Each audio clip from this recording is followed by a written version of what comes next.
السلام عليكم ورحمة الله وبركاته. أهلا وسهلا بحضراتكم في سيشن جديد من الكورس بتاعنا الخاص بالسيكوال سيرفر داتابيز ادمنستريشن، وإن شاء الله مكملين مع حضراتكم في الجزء الخاص بالداتابيز ادمنستريشن. وإن شاء الله النهاردة هنتكلم على نوع جديد من الفايل جروب.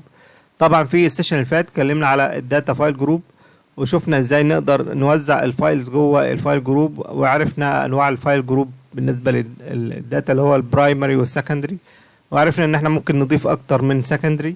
طبعا عرفنا بعد كده السيشن ده ان شاء الله هنتكلم بقى على النوع التاني واللي هو الايه فايل ستريم فايل جروب. يعني ايه اصلا فايل ستريم؟ فايل ستريم ده يعتبر زي تكنولوجي كده بنستخدمها علشان ايه؟ علشان تساعدنا في الستور او تخزين الباينري داتا. يعني ايه الباينري داتا؟ الباينري داتا ده يعتبر هو كل الملفات الموجوده مثلا على الديسكتوب بكل الايه الامتدادات بتاعتها، مثلا وليكن التكست فايل، الصور مثلا بانواعها، البي دي اف بانواع، الدوكيمنت بانواعها، كل الكلام ده كله يعتبر بالنسبه للباينري داتا. الباينري داتا ده علشان يتحط في الداتابيز عندنا مشكلتين. اول حاجه والمشكله الرئيسيه هي مشكله البرفورمانس.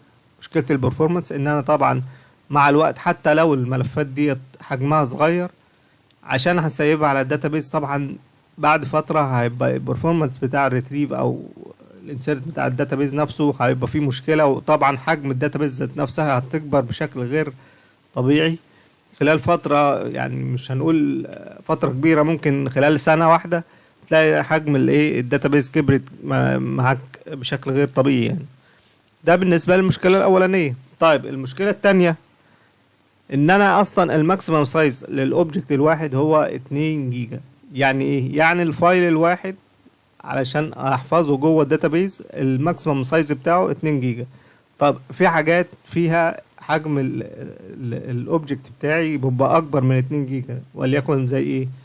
زي مثلا احنا الحاجات كمثال، مثلا الحاجات اللي هي فيها ستريمنج زي مثلا الفيديوهات او الحاجات اللي زي كده، دي طبعا حاجات حجمها كبير جدا علشان اسيبها على داتابيز، حاجه يعني مش هتبقى اي حاجه لوجيكال خالص. طيب الحاجات مثلا وليكن احنا لو بنشتغل على نظام طبي خاص مثلا بالاشعه، والناس اللي هي شغاله في الحاجات اللي زي كده هتعرف ان مثلا الصور بتاعه الاشعه ديت بيبقى حجمها كبير جدا جدا، ممكن تتعدى ال 4 جيجا، فان انا اسيبها على داتابيز برضو هيبقى بالنسبه لي مشكله كبيره جدا. تمام. طيب عشان يعني نحل المشكلتين دول ظهر معايا التكنيك بتاع الفايل ستريم فايل جروب.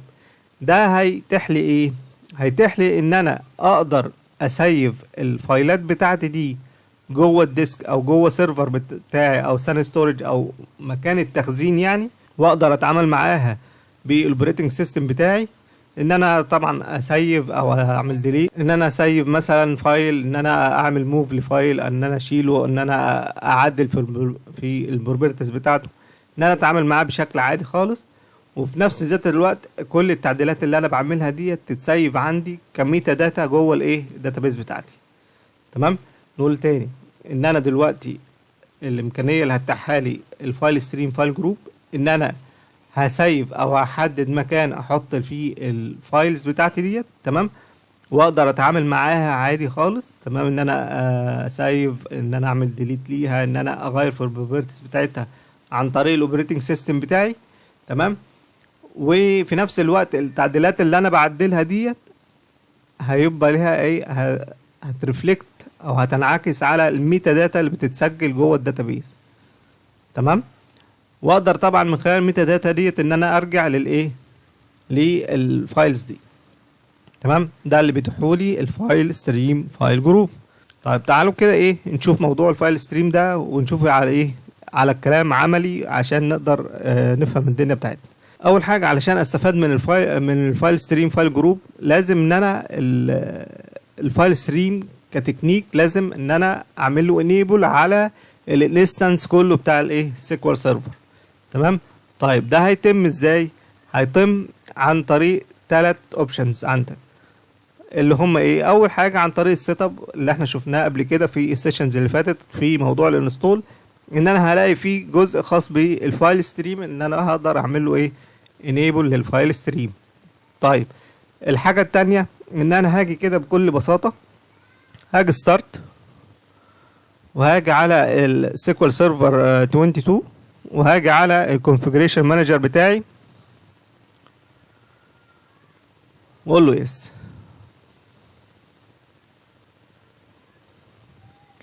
طبعا هنا لو في عندي اكتر من انستنس هنلاقي طبعا ايه السيكوال سيرفر واسم الانستنس بتاعي هنلاقي موجود. هنشوف الانستنس اللي احنا عاوزين نفعل عليه الفايل ستريم وهنعمل ايه تفعيل للفايل ستريم ازاي.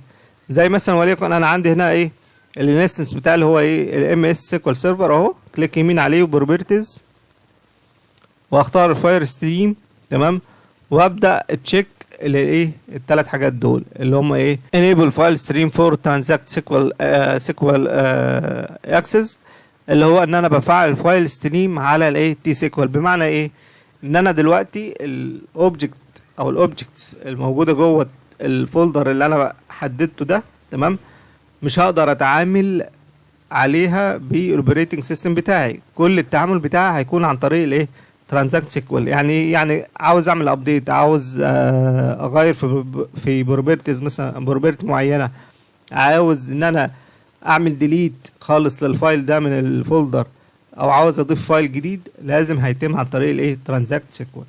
طيب انا عملت كده انيبل ليه تمام، ادي اول اوبشن بالنسبه للفايل ستريم.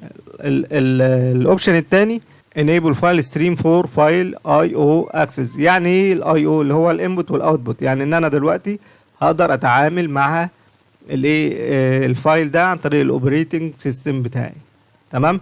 طب انا كده عملت اتنين enable في الاتنين، هبقى كده عندي متاح ان انا اقدر اغير عن طريق يا اما ترانزاكت سيكوال او عن طريق الاوبريتنج سيستم بتاعي.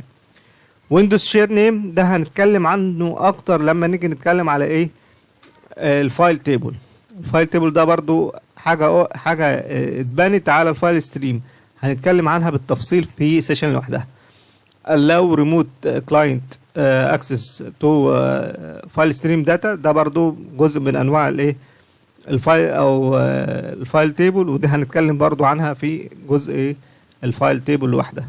بس اهم حاجه ان احنا نعمل انيبل للثلاث حاجات دول تمام، وادوس ايه وادوس اوكي. كده يعتبر انا فعلت الفايل ستريم على الايه الانستنس بتاعي. طيب النوع الثالث او الشكل الثالث عشان اعمل تفعيل للفايل ستريم اللي هو عن طريق الكويري. يعني ايه هاجي كده بكل بساطه واعمل اكسكيوت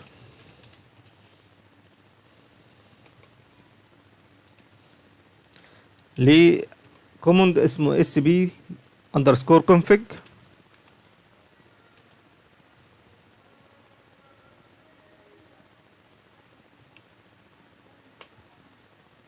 طيب الاس بي اندرسكور كونفج ده يعتبر ستور بروسيدور اهو، في اتنين بارامتر. اول حاجه الكونفج نيم بتاعي هيكون ايه فايل ستريم اكسس ليفل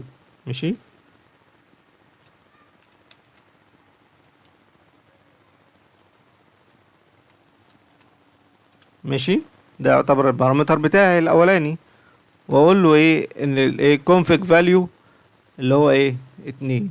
طيب انا كتبت هنا 2 بقى ليه 2 هنا؟ علشان الفايل ستريم اكسس ليفل دي فيها ايه 3 انواع زي ما شفنا. فيها لا اما الزيرو كده بالراحه، لا اما زيرو ماشي، لا اما واحد، لا اما ايه 2. الزيرو ده ان انا ايه مش بفعل الفايل ستريم ده او فايل ستريم اكسس ليفل ده مش بفعله على الانستنس بتاعي. لكن واحد اللي هو ايه بفعل الترانزاكت سيكوال بس على الفايل او على الانستنس بتاعي. اما 2 بدي فول اكسس ان انا هقدر بالترانزاكت سيكوال او بالاوبريتنج سيستم ان انا اتعامل مع الايه مع الفايلات بتاعتي الموجوده جوه الفولدر اللي انا ايه هحدده تمام. فعشان كده انا اخترت ايه 2 عشان ادي فول اكسس على الايه على الانستنس بتاعي بالنسبه للفايل ستريم. واعمل ايه واعمل ري كونفيج وادوس هنا اكسكيوت. هيبدا يقول لي ان ايه configuration اوبشن اللي هو الفايل ستريم اكسس ليفل ده تشينج فروم ايه. طبعا لو هو حاجه تانية هيقول لي من 0 to 2 او مثلا من 1 to 2، هو قال لي هنا طبعا من اللي هو الايه الحاجه اللي كانت موجوده قبل كده اللي هي تو، قال لي تو ايه، تو اللي احنا اخترناه. تمام.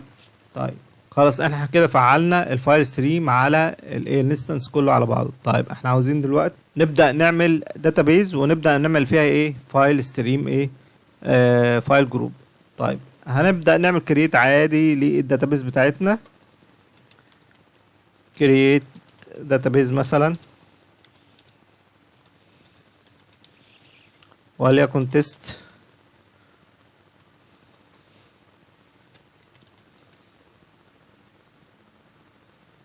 اندرسكور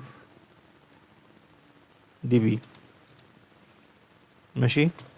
طبعا هنا بنقول مثلا ايه on primary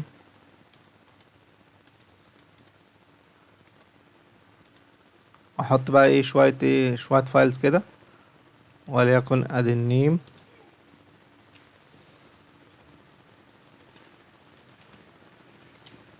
فايل 1، ممكن اقول فايل نيم هيساوي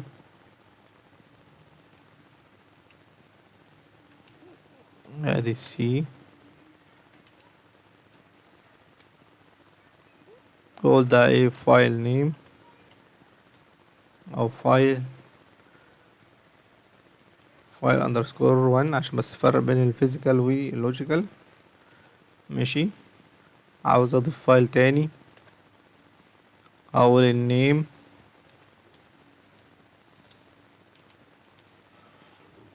يساوي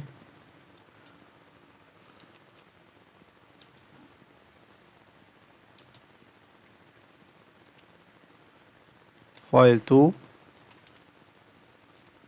واعمل فايل نيم برضو في نفس المكان يعتبر، اخليه ايه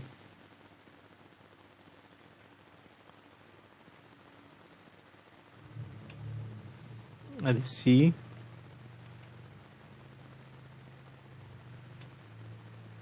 نقول ايه فايل اندرسكور 2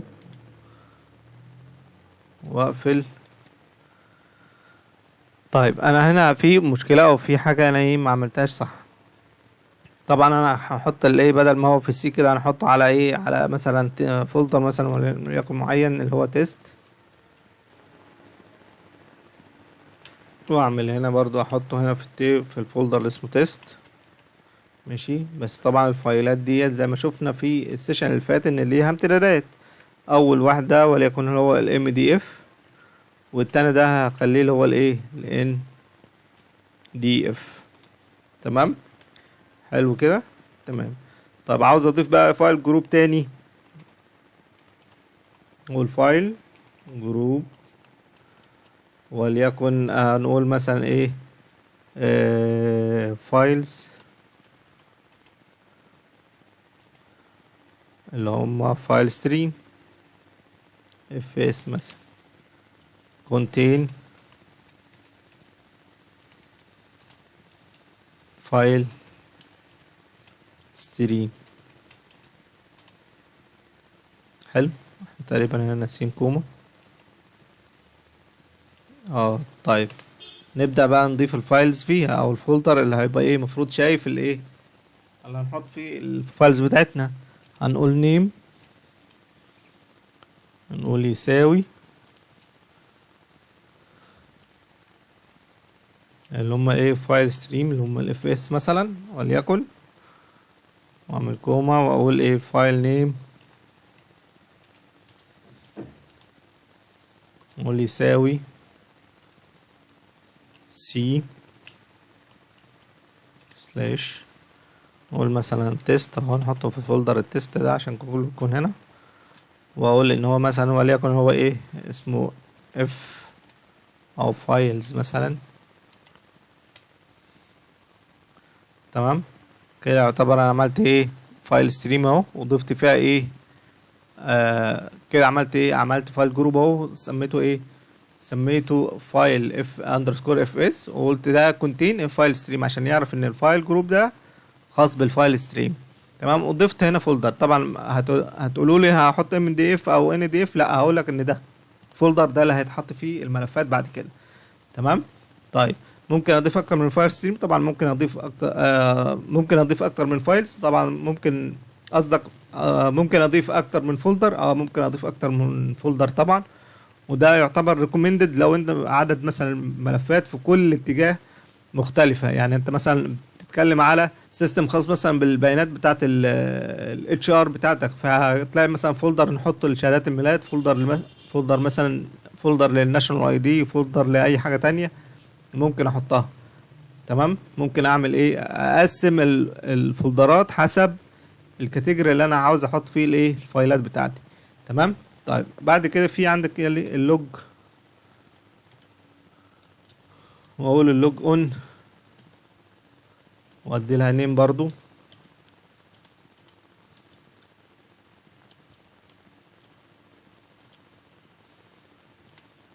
دي بي لوجز،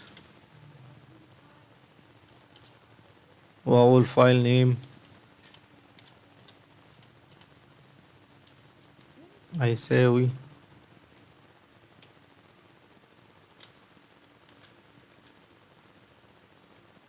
لوجز دوت ايه ال دي اف. نقفل القوس كده. يعتبر انا عملت ايه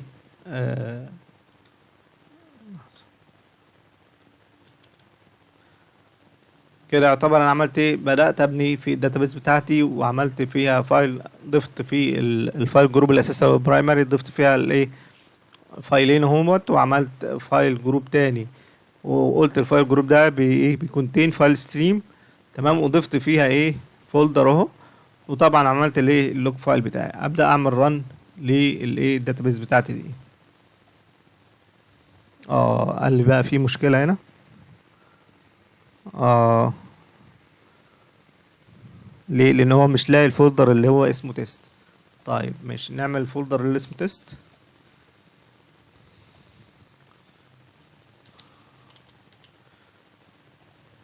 ماشي. ونعمل كريت تاني كده للداتابيس بتاعتنا. access is denied. عشان ما ينفعش نحط على السي، نحط برضو فين، في نفس التيبل بتاعنا اللي هو ايه وليكن تيست مثلا. تمام. وعمل كرييت تاني كده. تمام. عمل لي ايه كرييت لي الداتابيس بتاعتي. لو عملت كده جيت كده عملت ريفرش، هنلاقي ايه قالت تيست دي بي. وعملنا كده مثلا بروبرتيز، نشوف الفايلز بتاعتنا والفايل جروب. ادي الفايلز بتاعتنا عندنا ايه، عندنا فايل 1 اللي هو فيه رو داتا اهو، اللي هو ايه يعتبر اللي هو الماستر او البرايمري فايل او برايمري داتا فايل. تمام. موجود في الفايل جروب اللي هو برايمري. تمام. واداله طبعا الايه الانيشال سايز اللي هو 8 ميجا بايت، واوتو جروس باي ايه باي الميجا بايت مش باي بيرسنت. ماشي. وقال الباص بتاعه كذا. تمام. والايه الفايل نيم بتاعه ايه اسمه فايل اندرسكور نيم. طيب اللوجيكال نيم تاني اهو للفايل التاني اللي هو الفايل فايل 2. تمام. نفس الكلام في الرو داتا، ده رو داتا. والفايل جروب برايمري فايل جروب والانيشال سايز برضو نفس الكلام. تمام. طيب الاف اس ده يعتبر ايه اللي هو الفولدر او اللي هنحط فيه الفايل ستريم. قال لي الفايل تايب اسمه ايه فايل ستريم داتا. والفايل جروب اللي احنا عملناه اللي هو ايه اف فايلز اندرسكور اف اس اهو. تمام. وده يعتبر انليميتد الاوتو جروس بتاعه عشان هو هيحطه فين في الفولدر اللي هو الايه اللي اسمه فايلز. تمام. وادي طبعا ايه اللوج فايل بتاعي ده بالنسبه لايه الداتابيس فايلز. طيب الفايل جروبز عندي البرايمري اهو وبيحتوي على ايه 2 فايل، وده يعتبر الديفولت بتاعي. الفايل ستريم عندي برضو نفس الكلام، عندي فايل ستريم بتحتوي على ايه فايل واحد. تمام. لو جينا كده على المكان اللي احنا ضفنا فيه ادي التيست اهو. تمام. في ادي فايل وادي التاني وادي اللوج وادي الفولدر اللي هو اسمه ايه فايلز اللي هنبدا نحط فيه الداتا ايه بتاعتنا. تمام. ده بالنسبه لايه كرييت الداتابيز وهنبدا نحط فيها حاجه. ماشي. واحنا بنكريت بنحط فيها ايه الفايل جروب فايل ستريم. طب لو انا مش حاطط فايل ستريم اصلا او فايل جروب فايل ستريم في الداتابيس بتاعتي وكريت عادي، عاوز بقى ايه اضيف فايل ستريم تانية او فايل جروب تانية، تمام، هعمل ايه؟ هاجي كده اقول ايه alter database اللي هو ايه test underscore db، ماشي، ونقول add file group، هنسميها مثلا وليكن ايه fs2 ماشي، ونقول ده contain file stream. حلو كده، واعمل execute. عمل execute، هنيجي كده على properties ونشوف الايه هل هو ضاف فعلا.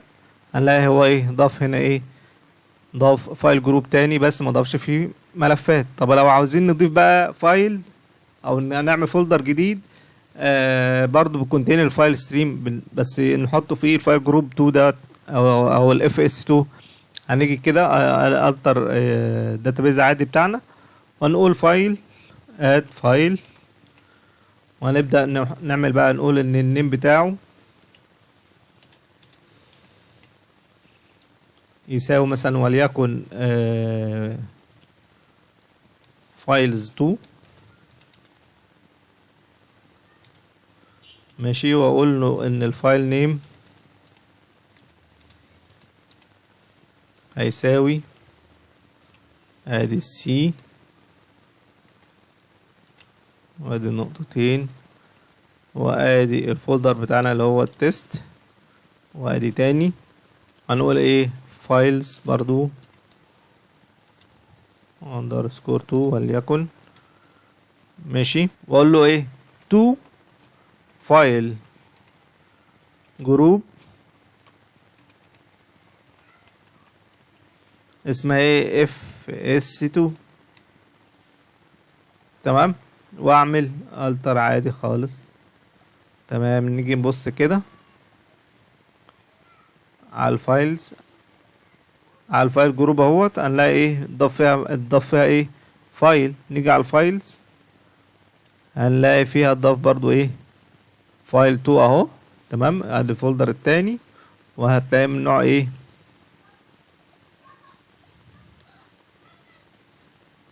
هنلاقيها النوع الفايل من النوع اللي هو ايه فايل ستريم، وهنلاقيها في الفايل جروب fs2، تمام. هنلاقي في فايل جروب اسمه ايه fs2 وفي نفس الباص بتاعنا اهو، تمام. ادي التست وادي الفولدر التاني، تمام، ماشي. طيب انا دلوقتي هستكفي بالجزء ده من موضوع الفايل ستريم، وشوفنا ازاي بنكاري الداتابيز ونحط فيه الفايل ستريم فايل جروب، وازاي شفنا برضو في التر داتابيز ان انا لو انا عاوز اضيف مثلا فايل جروب من النوع الفايل ستريم هنضيفها ازاي. عرفنا ازاي نفعل اصلا الفايل ستريم على الانستنس كله، تمام. انا هكتفي بهذا القدر علشان بس ما لخبطكمش، وان شاء الله في السيشن الجاي هنتكلم اكتر عن ان احنا ازاي بقى نضيف فايلز جوه الفايل ستريم دي او جوه الفولدرز دي، تمام. ان شاء الله اشوفكم في السيشن اللي جاي على خير وفي اتم صح واسعد حال، والسلام عليكم ورحمة الله وبركاته.